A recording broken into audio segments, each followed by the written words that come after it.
नमस्कार दोस्तों, आज हम श्री धान्य को कैसे खमीरा करके खाना है इसके बारे में जानेंगे और साथ ही साथ इस प्रकार से खमीरा करके श्री धान्य को खाने से हमें कैसे कैसे बेमिसाल और गजब के फ़ायदे होते हैं इनके बारे में भी जानेंगे।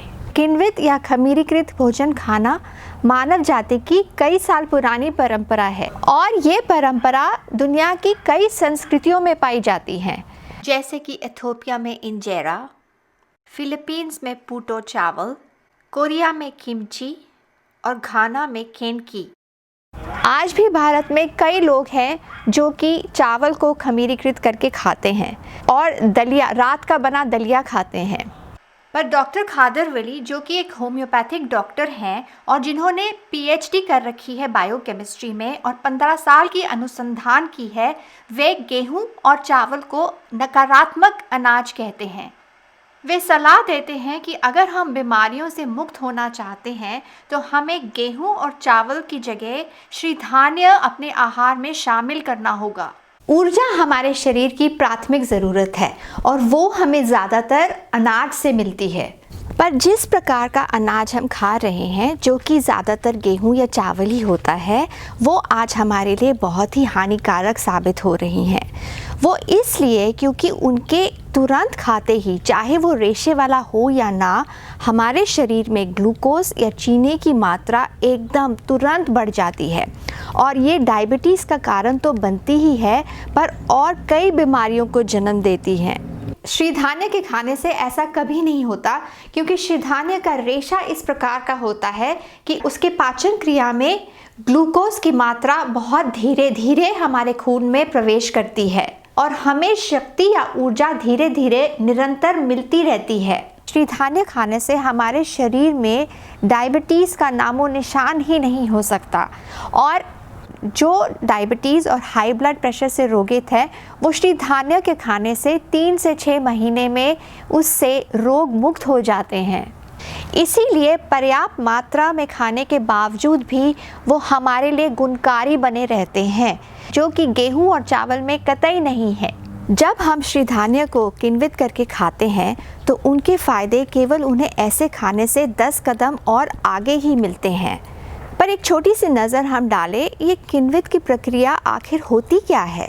ये खमीरा करने की प्रक्रिया कुछ ऐसी ही है जो कि दूध को दही में बदलती है।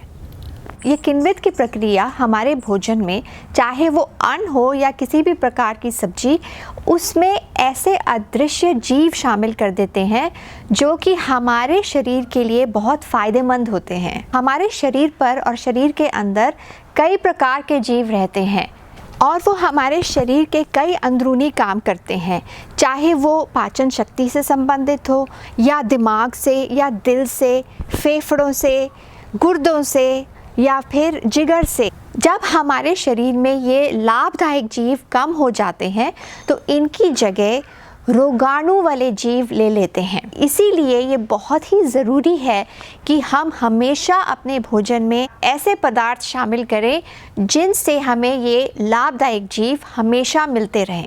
इनमें से कुछ का तो हमें ज्ञात है, जैसे कि दही या छाछ।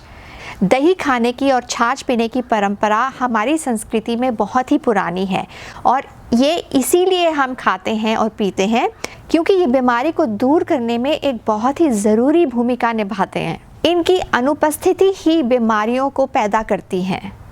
कभी कभी हमें ऐसा भी लगता है जैसे कि थकान या अच्छा नहीं महसूस होना, जिनका निदान डॉक्टर भी नहीं कर पाते। ये सब बीमारियां हमारे शरीर में ऐसे जीवों की कमी के कारण पैदा होती हैं। पर आप ज़रा सोचें कि ऐसे गुणकारी जीव हमारे शरीर में कम क्यों हो रहे हैं और उनकी जगह रोग पैदा करने वाले जीव क्यों ले रहे हैं। इसका जवाब है खाद्य पदार्थ जो कि बनाई और उगाई जाती हैं एंटीबायोटिक्स और हार्मोन्स के इस्तेमाल से। आप हैरान होंगे कि इनमें शामिल है दूध, मांस और कई प्रकार की फल और सब्जियां। ये हमारे शरीर में प्रवेश करके सारे लाभदायक जीवाणु मार देते हैं।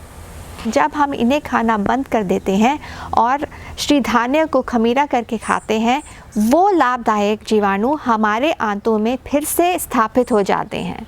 चलिए पहले हम खमीरा करने की विधि देखते हैं और उसके बाद आप उनके फ़ायदे ज़रूर सुनिएगा। श्रीधान्य को धोकर आप उसको दुगने पानी में 8 घंटे के लिए भिगोएं। 8 घंटे बाद पानी समेत श्रीधान्य को आप हो सके तो मिट्टी का बर्तन इस्तेमाल करें और उसमें डाल दें।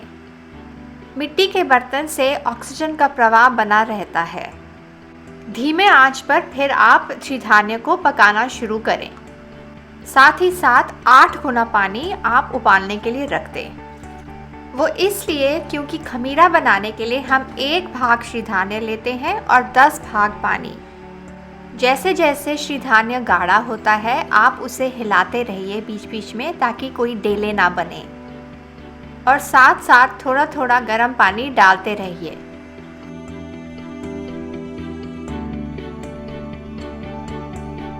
ध्यान रहे कि आग आपकी कम से धीमी ही रहे हमेशा। हम गर्म पानी का इस्तेमाल करते हैं पकाने के लिए और ठंडे का नहीं, क्योंकि ठंडा पानी पकाने की प्रक्रिया को रोकता है। लगभग आधे घंटे में श्रीधान्य पूरी तरह से पक जाता है। जब थोड़ा ठंडा हो जाए आप बर्तन को सूती कपड़े से अच्छी तरह से ढक दें और 8 घंटे के लिए फिर से छोड़ दें। 8 घंटे बाद अपने आप ही श्रीधान्य खमीरा हो जाता है। फिर आप इसे जैसे चाय खा सकते हैं, नमक या छाछ के साथ। याद रहे कि कोई गर्म खाना ना डाले क्योंकि उसकी तपिश जीवाणु को मार देती है। किण्वित श्रीधान्य किसी भी उम्र का व्यक्ति खा सकता है और किसी भी मौसम में खाए जा सकते हैं। हमें केवल उनके बनाने का तरीके का ध्यान रखना है। जब भी हम श्रीधान्य का इस्तेमाल करें तो हम हमेशा उन्हें 6 से 8 घंटे भिगोने के बाद ही पकाएं। उनको भिगोने से जो उनका जो रेशा होता है और उनमें जो पदार्थ होते हैं वो सक्रिय हो जाते हैं और पाचन में हमारी मदद करते हैं। और उनका गर्म और ठंडा प्रभाव, अगर आपके दिमाग में कोई संदेह हो तो आप निसंदेह रहें कि आप पर ऐसा कोई प्रभाव नहीं पड़ेगा अगर आप उन्हें भिगो कर इस्तेमाल करें। हमारे शरीर को सही पोषण की आवश्यकता है, क्योंकि सही पोषण ही हमारे शरीर के कई कार्य नियंत्रित करता है। और ये देखा गया है कि श्रीधान्य को खमीरा करके खाने से ये अदृश्य लाभकारी जीव हमारे शरीर में शामिल हो जाते हैं और धीरे धीरे बड़ी बड़ी बीमारियां भी अपने आप गायब हो जाती हैं। वे कब्ज, हाई ब्लड प्रेशर और डायबिटीज से लेकर कैंसर तक की बीमारियां भी दूर कर रहे हैं। एक चमत्कारी काम श्रीधान्य ये करते हैं कि वो हमारे शरीर के अंदर जाकर सभी अंगों की सफाई कर देते हैं अच्छी तरह से। इन 5 श्रीधान्य के रेशे कुछ इस प्रकार के हैं, सब अलग अलग हैं और सब रेशे हमारे शरीर के अलग अलग अंगों की सफाई करते हैं। हमारा शरीर नई कोशिकाएं हमेशा ही बनाता रहता है। कुछ अंगों की कोशिकाएं जल्दी पैदा होती है, बदलती हैं, और कुछ थोड़ा समय लेती है। चाहे त्वचा की हो या गुर्दे की, 7 साल के अंदर अंदर हमारे शरीर की हर एक कोशिका बदल जाती है और नई हो जाती है। अगर हम श्रीधान्य नियमित तौर से खाते रहें तो जो नई कोशिकाएं पैदा होती हैं वे हमेशा स्वस्थ आती हैं और रोग मुक्त होती हैं। और ख़ास बात श्रीधान्य में ये है, उनके उपयोग से हमारे शरीर में कुछ ऐसे पदार्थ बनते हैं और मुक्त होते हैं जो कि हमें प्रसन्नता महसूस कराते हैं, जो हमारी पाचन शक्ति तीव्र करते हैं। ज़्यादातर ये अदृश्य हितकारी जीव हमारे आंतों में पाए जाते हैं और आंतों में ही हमारे प्रसन्नता महसूस करने के ऐसे कई पदार्थ या हार्मोन सेक्रेट होते हैं जिससे हम डिप्रेशन जैसे बीमारियों का शिकार नहीं होते हैं और हमारा फोकस बना रहता है। इसीलिए ये 5 प्रकार के श्रीधान्य खाना बहुत ही ज़रूरी है, क्योंकि यही हमारे शरीर में एक संतुलन लाते हैं।